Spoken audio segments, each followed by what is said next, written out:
Good morning, everyone. Please join me in 合唱 if you can.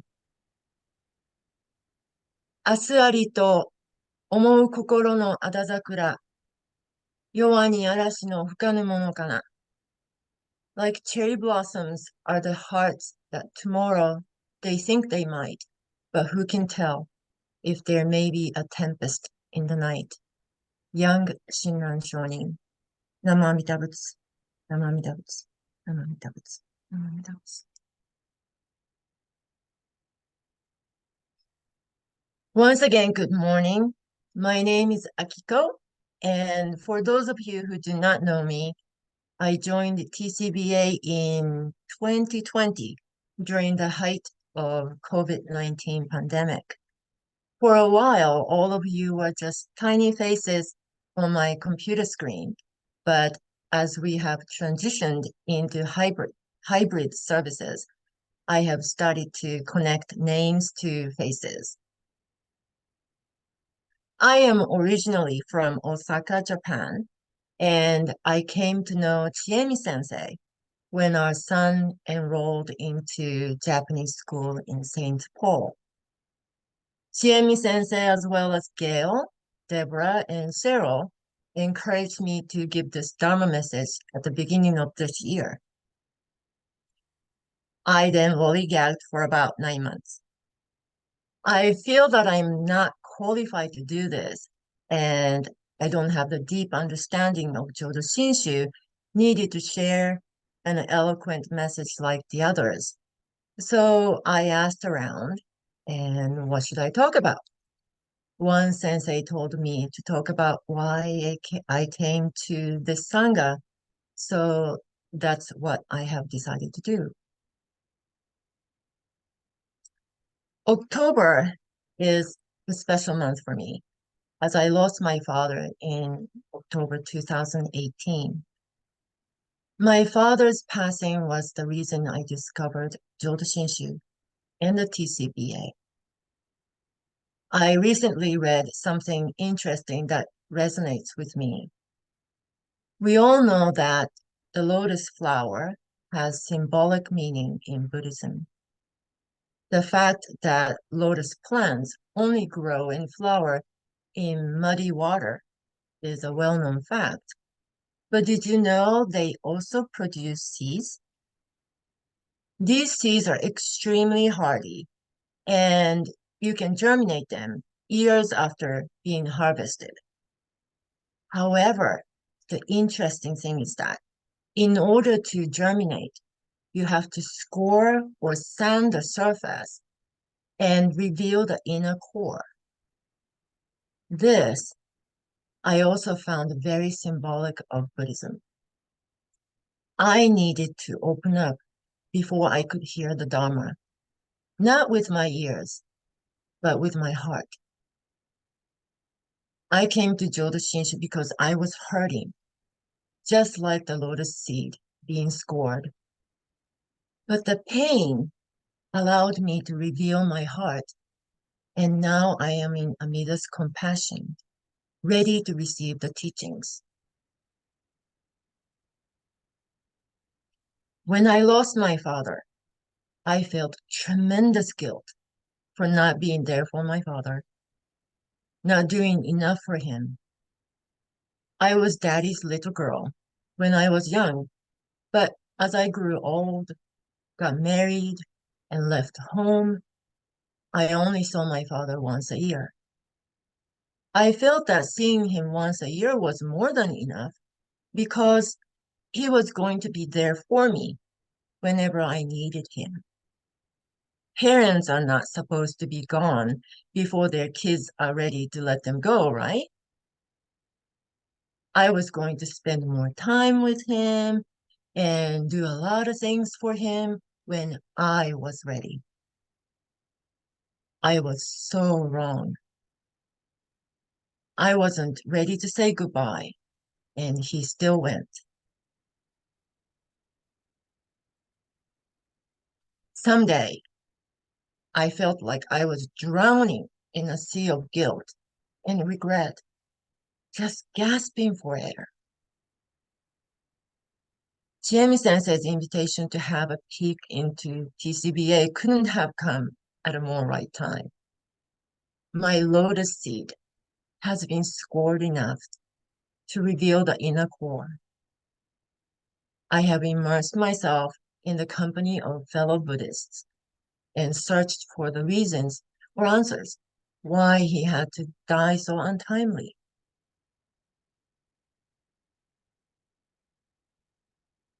About a year after joining the Sangha, Jamie Sensei asked me what Buddhism was to me, or more specifically, what Jodo Shinshu was to me. This was my answer. I told her that Jodo Shinshu has come to me in three stages so far. First, I was searching for salvation and maybe even forgiveness for the daughter I wasn't.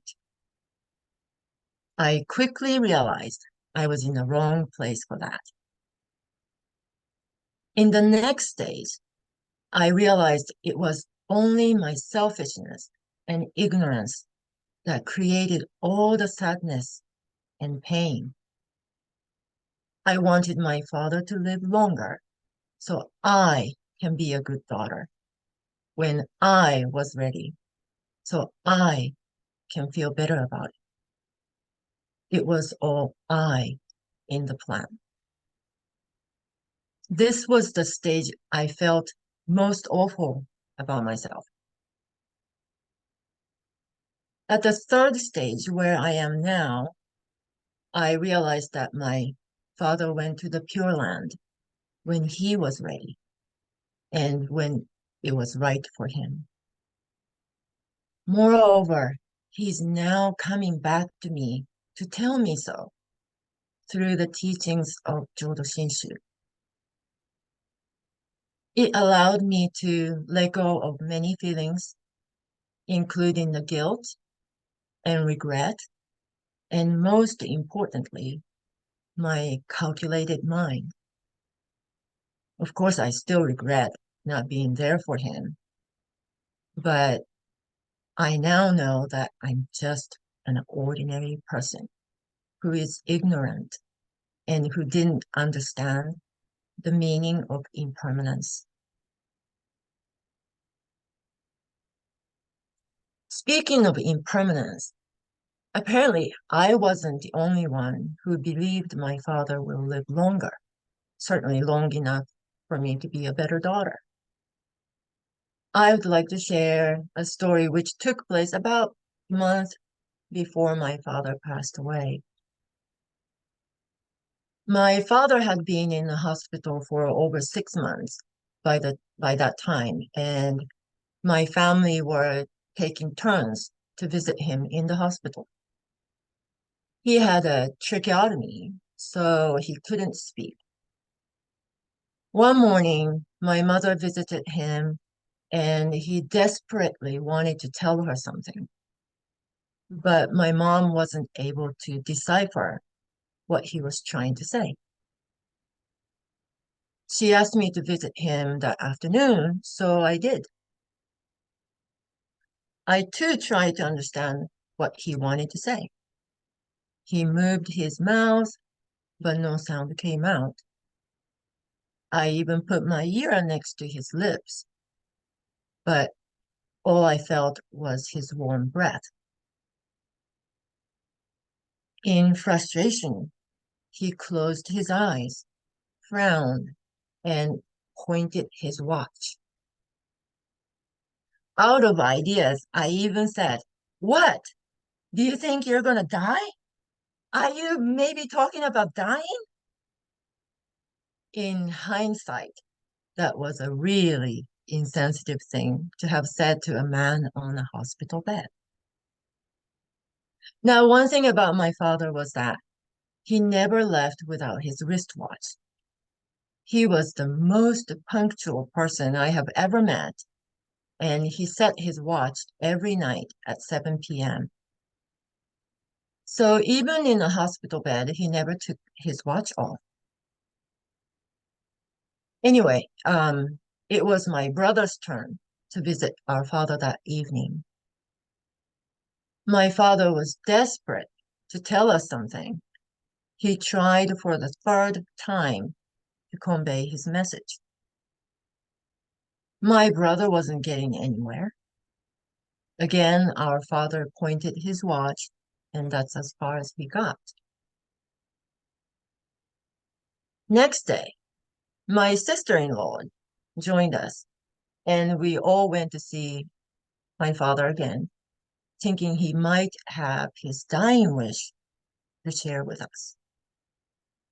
Since three of us failed the day before, my sister-in-law decided to go in to hear my father's message. By the way, she is a headmistress at a kindergarten, so she's used to deciphering garbled mumbles. My mother, my brother, and I were nervously waiting when my sister-in-law emerged from the hospital room after a few minutes. We were ready to grant our father's dying wish, whatever that may be. Can you guess what it was? My sister-in-law chuckled and said, "Father wants his watch battery changed."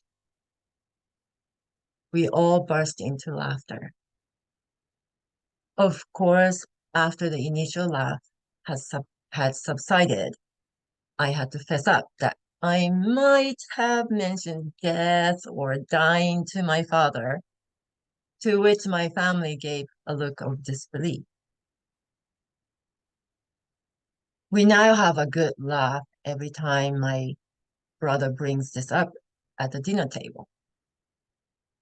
And I thought about this a couple of years after our father passed. Our father was on a hospital bed dying, yet he thought he would outlive a watch battery. Perhaps he didn't have the understanding of impermanence either, just like I didn't think he would die in less than a month. But that's also why I know for sure he is with Amida now. Amida's compassion reaches out and saves all the ordinary beings, the ignorant beings, those of us who suffer from our own calculated illusions. I know now that my father was the very subject of Amida's salvation.